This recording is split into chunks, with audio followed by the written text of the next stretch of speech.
accepted them. Not without dissent, but we've accepted them until recently. And now there seems to be this undercurrent, I see it in judiciary, that if my Democratic colleagues don't agree with the right as interpreted by the U.S. Supreme Court, it's okay for them to ignore it. And in this case, their copy of the Bill of Rights goes from Amendment 1 to Amendment 3. They skipped the Second Amendment. But you can't do that, not and have our institutions, including the institution of the Supreme Court, survive. The Supreme Court has spoken very clearly in Heller and Bruen on the Second Amendment. We have an individual right to own a gun. Doesn't mean that Congress and the presidency and the states can't impose reasonable regulations, but they can't take away that right. Now, some Americans think the Supreme Court got it right. I do. Senator Graham does. Others don't. But we've all got to abide by it. But there's this new attitude in Washington. I've seen it develop since I've been here, that if we don't agree with the Supreme Court interpretation, we can just ignore it or change it. No, you can't. There's this undercurrent. I've seen it develop since I've been here. That cops are a bigger problem than criminals. There's this undercurrent that's developed that says if a cop shoots a criminal, it's always the cop's fault, every time. But if a criminal shoots a cop, it's always the gun's fault, every single time. And what's underpinning this undercurrent? Some of my colleagues believe that only the federal government is entitled to own guns through their police forces. And this is America. You can believe that. But that's not what the Supreme Court has said. And all Lindsey's bill does, our bill, is saying, look, we really shouldn't have to do it. Right. It's just say the Bill of Rights matters. The role of the Supreme Court is to interpret the Bill of Rights, and the Supreme Court has interpreted it, and we're all going to abide by it. I've been studying constitutional law. I taught it a little bit at LSU Law School since I was in law school. There have been plenty of opinions by the Supreme Court I've disagreed with, and I know Senator Graham, who's a scholar of the law, feels the same way. But you accept them. That's why our institutions work. And once you start doing what I sense my Democratic friends are going to try to do, is as bad as it is with respect to Americans' right to own guns, it also is going to start undermining the institution of the Supreme Court. And that's why I'm supporting this legislation. And I tried to stall for time to get Cornyn here, but he's still not here. So the bottom line is I left out one of the most important aspects of our statutory response to the hearing yesterday. We're giving individual Americans the right to sue under the law we're introducing today if governmental organizations or other organizations come after your lawful Second Amendment rights. I expect that liberal jurisdictions will be making a full-throated effort to undercut the Bruen decision, that Americans are going to find themselves having to confront their local government, maybe their state government, under this bill that John and I and all Republicans are introducing. Not only do we codify the Bruen-Heller decision, we give you the right under this statute to sue those who are coming after your right to responsibly own a gun, to give you a cause of action so you can fight back. Can I add one thing, Lindsey? Sure. If you don't want to own a gun or a rifle, you don't have to. Just don't. You don't have to. I do. I own several. I also believe that love is the answer. but I do. I own a handgun just in case. And that's my right under the Bill of Rights and under several Supreme Court opinions. Why can't we just accept that? And this is part of a wider trend. The Dobbs decision, the response of the Democratic Party to that decision was to expand the Supreme Court and pack it with liberals. As we lecture Israel about their legislative efforts to realign the judiciary in their system, you got to remember that the Democrats who are lecturing Israel today proposed openly to expand the number of justices on the Supreme Court in response to the Dobbs decision to dilute the conservative majority, and that would destroy the rule of law in America because every time one party got in power, they'd change the numbers. So they want an outcome. They don't give a damn how they get it. This is a brewing assault on the Second Amendment. We're standing in the breach today. Get behind this effort today to prevent erosion of the Second Amendment tomorrow. I know where they're going. I know what they're up to. They would pack the Supreme Court if they could. They would do away with the legislative filibuster if they tried to do it. They would extinguish minority rights in this country as part of how the Senate works, and they would change the makeup of the Supreme Court because they don't like the decisions being issued by this court. This is a critical time in American history. This is time to stand up and be counted, and we're introducing legislation today to push back. Yes, sir. Senator Kennedy, you said Congress doesn't have the power to, or no, you said the Supreme Court, what they say goes, and it's final. So why the legislative fix? I think it's belt and suspenders. If you can ignore a Supreme Court opinion, as some of my Democratic friends have tried to do, there's going to be litigation. Takes it a while to get to the U.S. Supreme Court. The ignorance is struck down. But this bill, if we can pass it, will take effect immediately, and I think it will send a message that I tried to articulate earlier, that this issue is bigger, as important as it is with respect to guns, it's bigger than guns. It's about respecting the institution of the United States Supreme Court. And that's how I look at it. And can I just add something? Yeah. I don't think anybody asked the Democrats about why they were trying to codify the Burgerfelder decision, which allowed same-sex marriage. It's a good analogy. They took the Supreme Court holding in a Burgerfelder and made it a federal law. I think they did it in a way to jeopardize religious freedom. That's why I was opposed to it. But what's different here? You asked a really good question.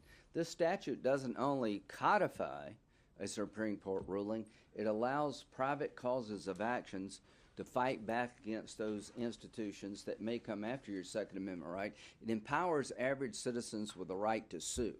That's what's so important about this. We give you the ability to fight back as an individual.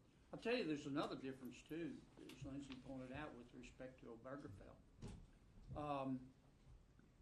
When Congress passed the statute with respect to gay marriage, it affirmed a Supreme Court opinion. And I'll tell you what Congress could not have done.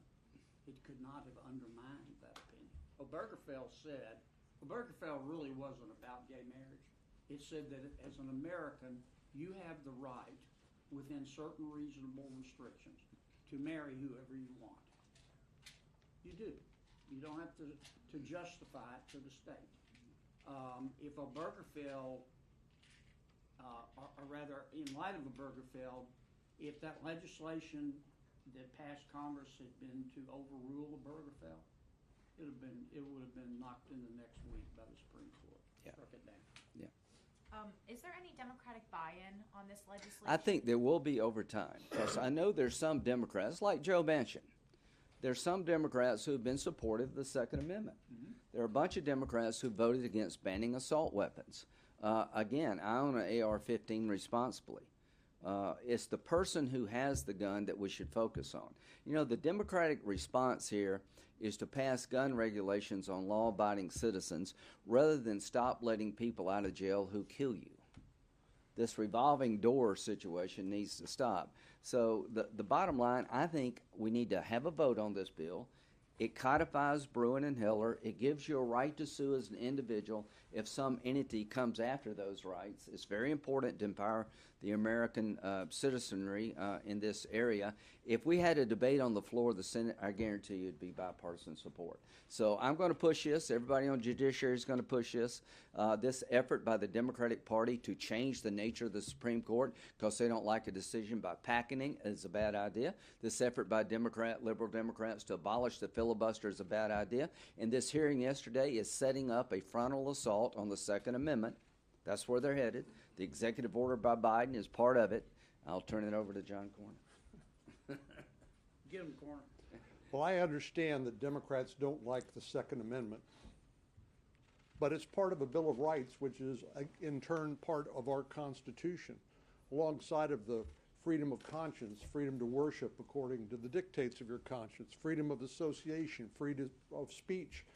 This is a cherished constitutional right, and unfortunately it's a necessary right, given the more dangerous country we're living in thanks to some of the Democrats' woke policies, undermining police, jeopardizing the rights of law-abiding citizens to keep and bear arms, and frankly attacking the wrong topic.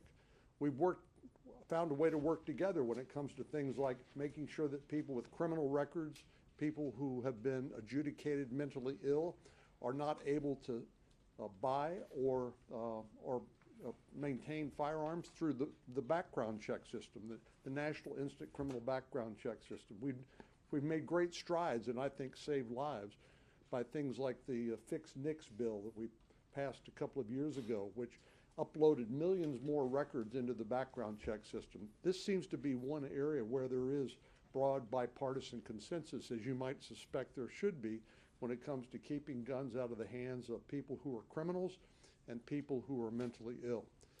But the Democrats seem to be focused on law-abiding gun owners who are not a threat to public safety. There is no law-abiding gun owner that is a threat to public safety. Yet the Democrats want to make it about the gun and not about the person who possesses or has custody of that firearm.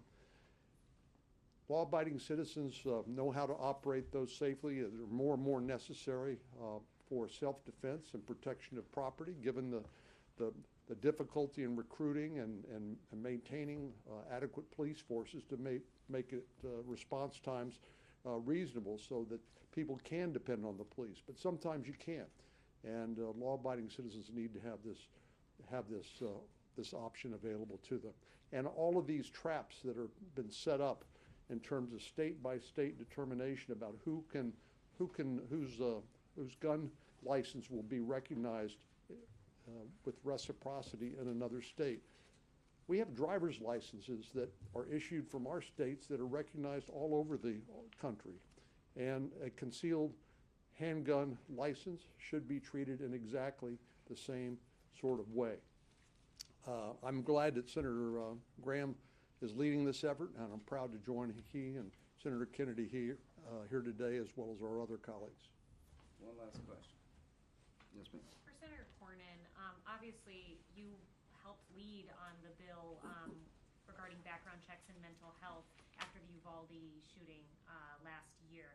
How do you message to your constituents? I know when you went back to Texas, you faced some pushback from Texas residents about, not protecting the Second Amendment. So how do you message this here? You're saying that this is about protecting the Second Amendment, but also keeping firearms out of the hands of people who shouldn't have firearms. How do you get that message across properly? Because the debate seems to be you're either for guns or against them. Well, that's any suggestion that I don't support the Second Amendment is just false. It's a lie. There are people in this city who seek membership and raise money based on this issue because they know how emotional an issue it is. But nothing I've ever done as a member of the United States Senate has eroded the rights of law-abiding citizens. It's been focused strictly on keeping guns out of the hands of people who are criminals and who suffer from mental illness. I would think that would be a common sense way to reconcile the competing interests here. But I'm never going to vote for anything that will undermine the Second Amendment. just like to add, I voted for the package too because it made sense to me, okay? If you ask the average American out there, do you believe in responsible gun ownership, they would say yes. The Supreme Court has said it's an individual right. But rights do have limitations. You have a First Amendment right, but you can't yell fire in the theater. You can't slander somebody.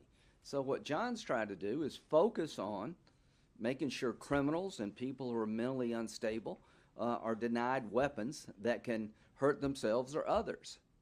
What we're trying to do here today is to tell the Democrats that your effort to destroy the Second Amendment as we know it will be fought. That we're going to introduce a law codifying Supreme Court decisions and giving you, an individual American, a right to sue people who come after your lawful gun rights. That's what's important about this bill. And to my good friend, Senator Durbin, who is a friend, and we're going to be working together on regulating social media. But here's the state of play. We had a hearing yesterday about setting up the erosion of lawful gun ownership, undercutting 2 Supreme Court cases that solidified that right, rather than having a hearing about fentanyl. More people have died from fentanyl poisoning last year than the entire Vietnam War, 70,000 just from fentanyl. More people died from fentanyl poisoning than gun violence and car wrecks combined. But we had a hearing yesterday about lawful gun ownership and how to erode it. I'm urging Senator Durbin and the Democratic Party to work with all of us to go after the drug cartels in Mexico that are poisoning America, make them foreign terrorist organizations because they are terrorizing America. It's time to terrorize them rather than sit back and be terrorized. I'm urging the Democratic Party to change your policies when it comes to fentanyl poisoning, to secure a broken border. And the head of the Border Patrol yesterday, when asked under oath, said, we do not have operational control of our border. So I find it odd that the hearing yesterday was about undermining lawful gun ownership rather than dealing with terrorist activity to the south of us that's killing more Americans than the Vietnam War did over a decade plus in 1 year with no end in sight. Can I have 15? Can I have 15 seconds? Because that was a really good question. As I knocked over the... He's got a really good answer. Yeah. You know, here's how I look at it.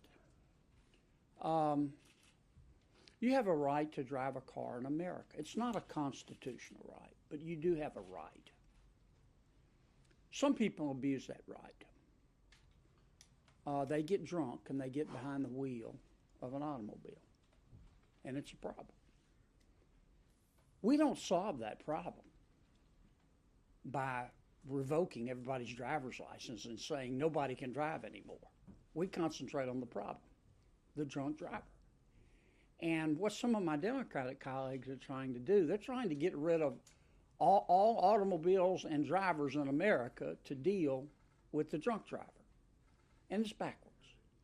And they can't do it because you have a constitutional right under the Second Amendment to own a handgun or a shotgun or a rifle to defend yourself or to hunt or for whatever reason. You don't even have to explain it to government. So, as Senator Cornyn did, let's try to concentrate on the drunk drivers, if you will.